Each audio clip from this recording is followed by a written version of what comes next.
Salut tout le monde, ici Charles Raymond de Raymond vs Bass. J'espère que vous allez très bien aujourd'hui pour cette vidéo. Sujet très intéressant et en plus on arrive bientôt en début de saison, alors ça va être vraiment utile. On va parler du montage texan, comment on fait le montage, quels sont les hameçons à choisir, les différentes applications, où qu'on le pêche, comment on le pêche, pour quelle espèce. On va jaser tout ça. J'espère que vous allez bien aimer la vidéo. Si oui, un petit j'aime, c'est tout le temps cool. Et avant qu'on débute, vous avez peut-être remarqué, mais là, il n'y a plus de l'heure derrière moi, plus grand chose là. Je suis comme dans les modifications un peu du studio. Et je travaille là-dessus, là. Ça va être vraiment cool, qu'est-ce qui s'en vient, mais il n'y a pas grand chose pour l'instant. On passe au montage texan. Bon visionnement tout le monde. Bon, premièrement, je vais répondre à la question que j'entends le plus souvent à propos de ce montage-là. Ça sert à quoi le montage texan? Et c'est une bonne question parce que vite de même, c'est difficile à dire. Le montage texan, c'est probablement le montage qui va nous permettre le plus facilement de pêcher à des endroits qu'on va avoir de la difficulté avec d'autres leurres. Un jerkbait, un crankbait, un montage wacky, un drop shot, puis j'en passe. Là, il y a tellement de leurres et techniques montage qu'on peut utiliser. Mais ça a beaucoup d'avantages, c'est très polyvalent, c'est vraiment efficace. On peut utiliser des swimbaits, des Senko, un fluke, un autre style de swimbait, un écrevisse souple, plein de choses comme ça. À l'intérieur des branches, dans la végétation dense, sous les quais, sans être pris. Et quand je dis être pris, c'est que on va utiliser un autre leurre, exemple un crankbait, un poisson nageur. On va le lancer proche de la végétation et ça prendra pas beaucoup de temps qu'on va ramener de l'algue, des choses comme ça, parce que les hameçons vont être coincés. Mais l'avantage de ce montage-là, c'est que l'hameçon est à l'intérieur du leurre souple. C'est pour ça que ça passe très bien un peu partout et on réussit à prendre des poissons que les autres réussissent pas d'attraper parce que on rentre le leurre directement dans leur habitat et ça marche vraiment bien. C'est probablement ma façon la plus facile de l'expliquer. Il y a plein de choses vraiment intéressantes sur ce montage-là. Moi, je l'utilise beaucoup pour l'achigan, le brochet. J'ai pris du doré avec ça, j'ai pris du crapet soleil, du crapet de roche. Le masquinongé, il y a beaucoup de gens qui l'utilisent. Et qu'est-ce qui est le fun avec le montage texan, c'est que c'est très vaste. Quand je dis vaste, il y a plusieurs styles d'hameçons.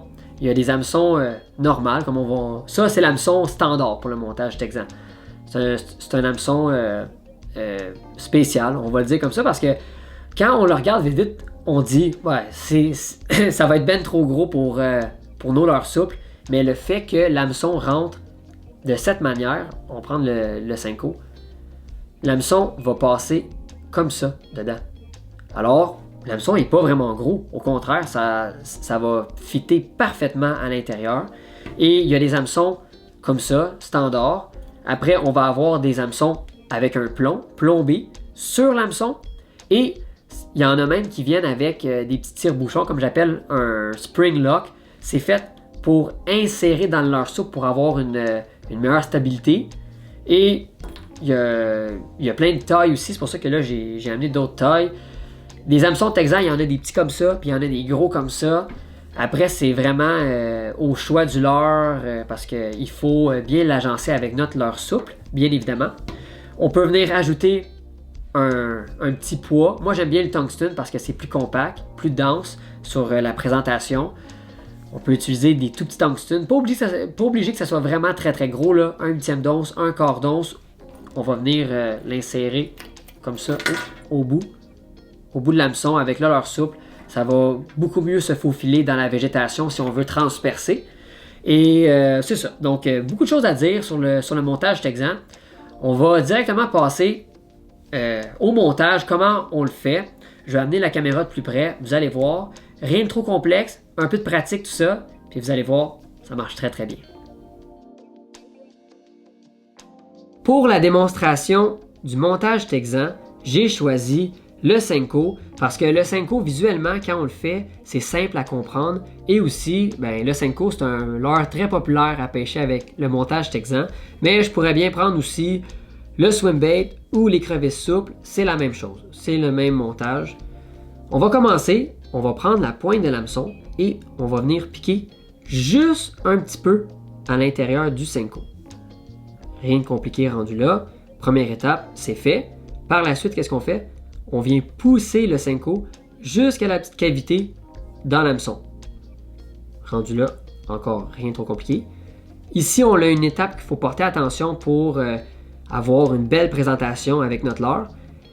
Quand on va venir pousser ici, c'est bien important d'y aller doucement pour ne pas déchirer le leurre et le passer au complet, jusqu'au bout de l'hameçon, jusqu'au bout de l'œillet, comme ça ici. Là, ça ressemble à ça. Le Senko, il est droit, mais il n'est pas piqué à l'intérieur. Là, qu'est-ce qu'on va faire? On va rentrer la pointe de l'hameçon à l'intérieur du leurre pour rendre le montage anti-herbe. C'est comme ça qu'on va réussir à pêcher le Senko à l'intérieur de la végétation sans être pris. On va regarder à peu près à quel endroit que le leurre va être le plus droit, le plus beau. Là, je vois bien que c'est à peu près ici. Donc, qu'est-ce que je vais faire? Je prends mon leurre et je vais venir pousser comme ça pour le rendre bien droit, bien beau. Bingo! Et là, qu'est-ce qu'on fait? On vient le repousser juste un petit peu pour rendre la présentation anti-herbe et bingo! On a notre montage texan. Rien de trop compliqué. C'est simple à faire, vraiment cool à pêcher, ça bouge bien dans l'eau. On peut le jouer avec des saccades, le laisser couler. Il y a plein de façons. C'est vraiment efficace. Et qu'est-ce qu'on peut faire après, là, si on veut le rendre encore plus beau? C'est tout le temps une question de patience. Là. Regardez, comme là, je l'ai placé un petit peu mieux. Très important que ça soit droit. Et après, toujours important, on vient le repousser un petit peu comme ça. Bingo! Là, le leurre, il va bien bouger dans l'eau, ça a l'air très naturel. Et quand le poisson va le prendre, l'hameçon va rentrer dans sa gueule, il va être bien ferré. C'est comme ça qu'on fait. J'ai le swim bait ici avec l'hameçon texan plombé. Même principe, je vais vous montrer rapidement.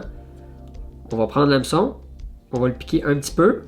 On va passer le leurre à l'intérieur. Et là, ici, il faut y aller quand même doucement pour ne pas déchirer le leurre. Mais c'est vraiment une question là, de patience. Il faut être délicat. Comme ça. Et après, on va enlever un peu de plastique. Et après, même principe, on va venir pousser le leurre à l'intérieur comme tantôt. Et bingo, on a notre swim bait. On le passe comme ça, on met la pointe de l'hameçon dans le leurre souple. Et on a un swim bait anti-herbe. Et ici, on a aussi notre Senko anti-herbe que j'ai enlevé. C'est où que je l'ai piqué? Ah là, c'est ça. On a notre Senko et notre swim bait. Avant de conclure la vidéo, j'avais une couple d'informations pertinentes en lien avec le montage texan. Des choses un peu plus techniques, mais toujours bon à savoir, comme le fil. Quel fil que je vais utiliser? Généralement, quand je pêche des Senko, écrevisses, swim bait dans la végétation, je vais prendre un fil tressé, 20-30 livres de résistance. Même pas de bas de ligne en fluorocarbone, direct de même parce que le fil tressé, ça a une excellente résistance, c'est bas en diamètre et le fil tressé, en général, il va être de couleur vert et la végétation, c'est vert. Donc moi, j'ai jamais eu de problème. Je pêche directement avec le fil au bout de mes hameçons. Et quand je suis en eau un peu plus claire, pas beaucoup de végétation, plus de la roche, je vais pêcher avec un fil tressé, mais avec un bas de ligne en fluorocarbone.